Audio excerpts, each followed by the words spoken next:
నమస్తే, welcome to our channel. కల్తీ నెయ్యి కేసులో వైవి సుబ్బారెడ్డిని సిట్ అధికారులు విచారించారు. మరి ఈ విచారణ పట్ల ఒక్కో మీడియా కథనాల్లో ఒక్కో విధంగా ఉంటుంది. అసలు ఇంతకీ ఏం జరిగింది, సుబ్బారెడ్డి నిజం ఒప్పుకున్నాడా లేదా, ఇదే అంశంపైన చర్చించడానికి మనతో పాటుగా ఉన్నారు సీనియర్ జర్నలిస్ట్ సత్యమూర్తి గారు.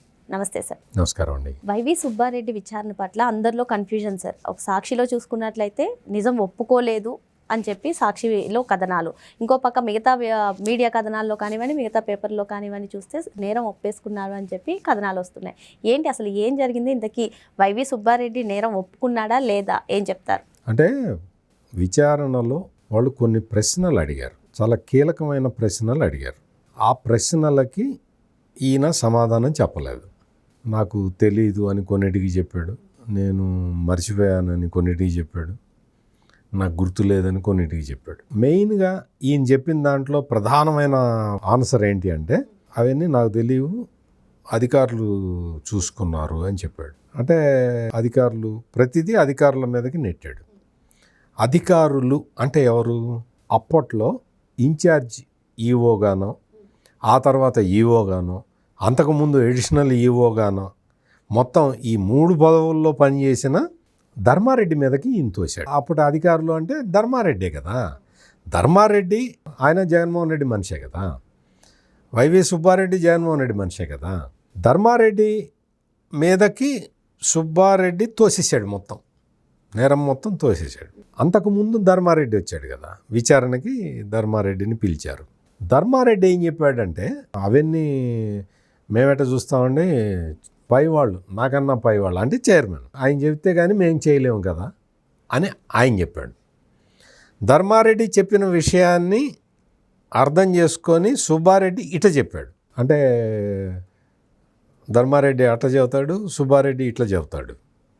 అంటే మధ్యలో వినేవాళ్ళకి ఏమీ తెలియదనే, అంటే మధ్యలో విచారించే పోలీస్ అధికారులకి నువ్వు చెప్పేది నిజమా అబద్ధమా అనే విషయం తెలీదా? వాళ్ళు తెలుసుకోకుండానే కేసుని విచారణ చేస్తారా? అందుకని వాళ్ళు ఏం చేశారు అంటే, రకరకాల ప్రశ్నలు వేశారు. అడ్మినిస్ట్రేషన్కి సంబంధించిన ప్రశ్నలు, బోర్డు తీసుకునే నిర్ణయాలకు సంబంధించిన ప్రశ్నలు వేసినప్పుడు సుబ్బారెడ్డి ఈ తరహా సమాధానాలు చెప్పాడు. అధికారులు చూసుకుంటారు, అధికారులు చూసుకుంటారు, అధికారులు చూసుకుంటారు, నాకు తెలీదు, గుర్తులేదు, మర్చిపోయాను. ఫైనల్గా ఒక క్వశ్చన్ అడిగారు. ఈ చిన్నప్పల్లో ఎవరో ఉన్నాడు కదా పిఏ, అతని అకౌంట్లో 4,69,00,000 రూపాయలు జమ అయినాయి. ఒకసారి కాదు, విడతలుగా మొత్తం 4,69,00,000 రూపాయలు ఆయన అకౌంట్లో జమ అయితే, అందులో నుంచి 4,64,00,000 రూపాయలు వేరే వేరే అకౌంట్లకి ట్రాన్స్ఫర్ అయినాయి. అతనికి బహుశా నువ్వు 5 లక్షలు నువ్వు ఉంచుకొని మిగిలిందంతా మాకు ఇచ్చేయని ఎవడన్నా అడిగాడేమో, మనకు తెలియదు. అతని అకౌంట్లో 5 లక్షలే ఉన్నాయి, మిగిలినవన్నీ కూడా వేరియస్ అకౌంట్స్కి ట్రాన్స్ఫర్ అయినాయి. ఈ షీట్ తెచ్చి ముందర పెట్టారు. ఇతన్ని పిఏనా కాదా? అప్పుడెప్పుడో పిఏగా చేశాడు, 2018లో పిఏగా వెళ్ళిపోయాడు అని. 2018లో నువ్వు లేవుగా చైర్మన్గా, నువ్వు చైర్మన్గా ఉన్నప్పుడు కదా అతను పిఏగా పనిచేసింది. ఆ పిఏ అకౌంట్లో నుంచి డబ్బులు కొన్ని అకౌంట్లకి ట్రాన్స్ఫర్ అయినాయి. బహుశా ఈ విషయాన్ని ముందరగా, అంటే నేరం చేసిన వాళ్ళకి ముందరనే తెలుస్తుంది కదా, మనం ఎక్కడ దొరకబోతున్నాం అని ఆలోచిస్తారు కదా. మామూలు సాధారణ నేరస్తుడైతే ఇంత ఆలోచన చేయకపోవచ్చు, కానీ వీళ్ళందరూ గండులు కదా. అందుకని వీళ్ళ ఆలోచన చాలా ఇదిగా ఉంటుంది, చాలా ఇది చేస్తే ఇదెట్టవుతుంది, అది చేస్తే ఇదెట్టవుతుంది అనే క్యాలిక్యులేషన్లు వీళ్ళు వేసుకోగలుగుతారు. వీళ్ళకి అంత పెద్ద అడ్వకేట్లు కూడా వీళ్ళకి సహకరిస్తారు. ఇప్పుడు ఈ క్వశ్చన్కి ఏం సమాధానం చెప్పాలి? అందుకనే ముందరే వైవి సుబ్బారెడ్డి కోర్టులో పిటిషన్లు వేశాడు. ఏంటి, మా బ్యాంక్ అకౌంట్లు మేము ఇవ్వము, మేము అది సీక్రసీ. వీళ్ళు సిట్ వాళ్ళు ఏం అడిగారంటే, వైవి సుబ్బారెడ్డి భార్యది అకౌంట్లు అడిగారు. అడిగితే మా అకౌంట్లు గోప్యంగా ఉంచాలి, అందులో చాలా ఫండ్స్ ఉంటాయి, అవన్నీ మేము చెప్పకూడదు అని చెప్పి కోర్టుకి వెళ్ళాడు. సుబ్బారెడ్డి కోర్టుకి ఎందుకు వెళ్ళాడు? తప్పు చేయకపోతే అకౌంట్స్ చూసుకుంటారు. ఏమవుతుంది? ఇప్పుడు నన్ను ఎవరన్నా వచ్చి అడిగారు అనుకో, మీ అకౌంట్ చూపించండి అంటే నేను చూపిస్తా. నేను ఎందుకు దొంగ పని చేయలేదు కాబట్టి. అట్లా మరి నీ అకౌంట్ చూస్తాము అంటే పోలీస్ అధికారులు చూడటానికి వీల్లేదు అని కోర్టుకి ఎందుకు వెళ్ళావు? ఇది ప్రధానమైన ప్రశ్న. ఇప్పుడు ఇదే ప్రశ్నకి వాళ్ళు సమాధానం అడుగుతున్నారు. సిబిఐ వాళ్ళు, సిట్ పోలీసులు అడుగుతున్నారు, ఏంటి నీ సమాధానం ఏంటి అని. ఏం సమాధానం చెప్తావు?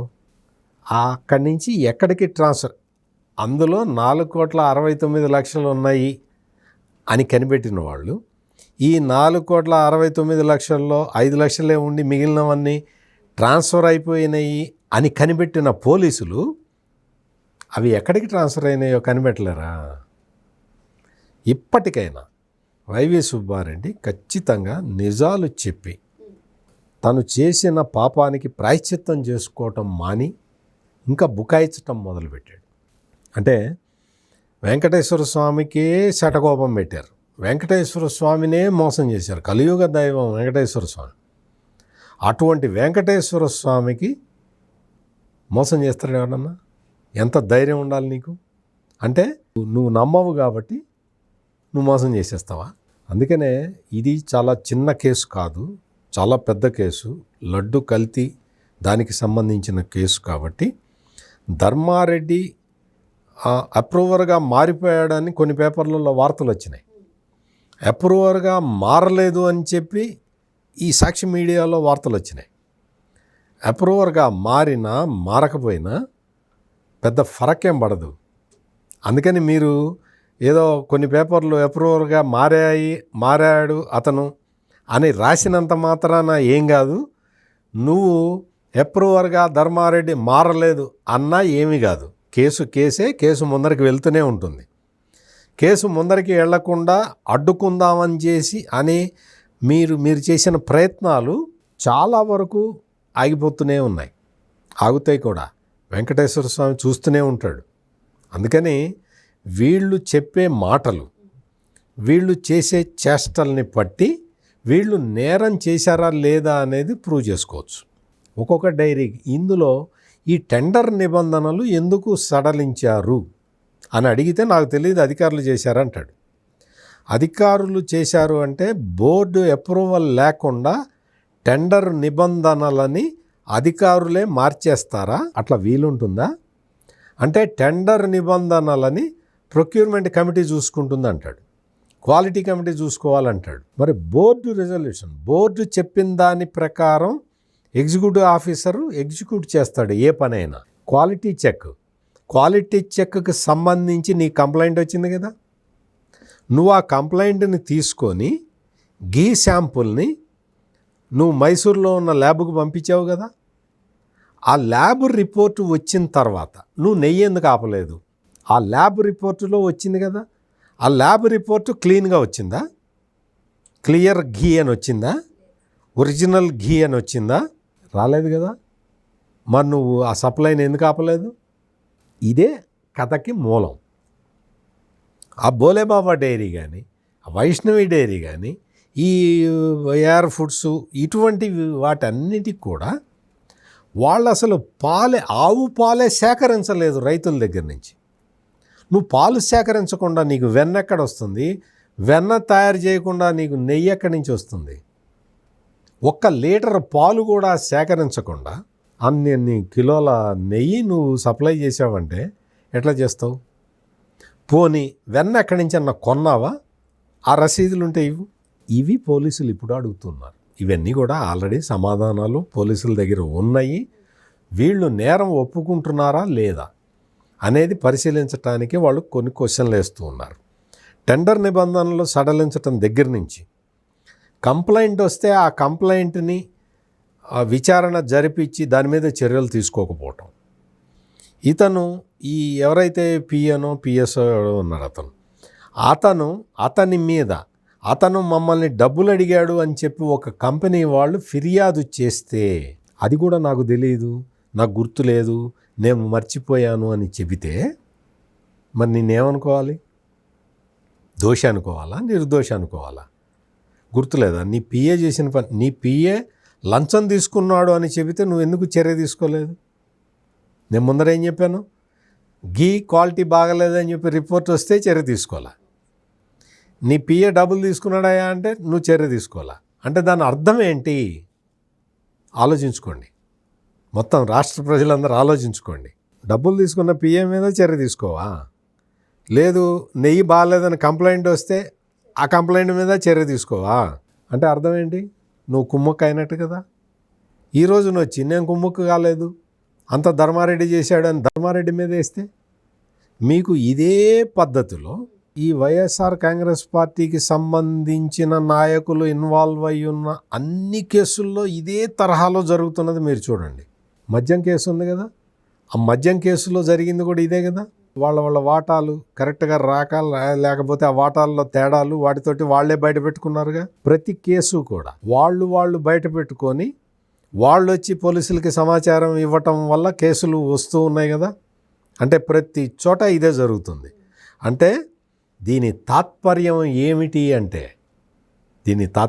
ఏంటి అంటే దొంగలు వాటాల దగ్గర తేడాలు వస్తే ఇట్లాగే రోడ్డు ఎక్కుతారు.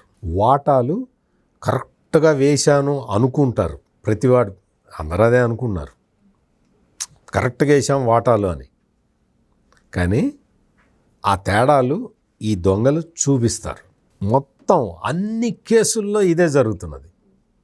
అన్ని కేసుల్లో వీడు వాడి మీద చెబుతాడు, వాడు వీడి మీద చెబుతాడు, వీడు ఇంకోటి మీద చెబుతాడు, వాడు ఇంకోటి మీద చెబుతాడు. మొత్తం మద్యం కేసులో ఎట్లయితే అందరూ పట్టుబడ్డారో, అందరూ జైళ్ళల్లో ఉన్నారో, కేసు సాఫీగా ఎట్ట సాగిపోతున్నదో ఈ కేసు కూడా అలాగే సాగిపోతుంది. నువ్వు విచారణకి సహకరిస్తే పోలీసులు మర్యాదగా వచ్చి నీ ఇంటికి వచ్చి అడుగుతారు. నువ్వు విచారణకి సహకరించకపోతే నిన్ను అరెస్ట్ చేసి తీసుకెళ్ళి అడుగుతారు. సింపుల్.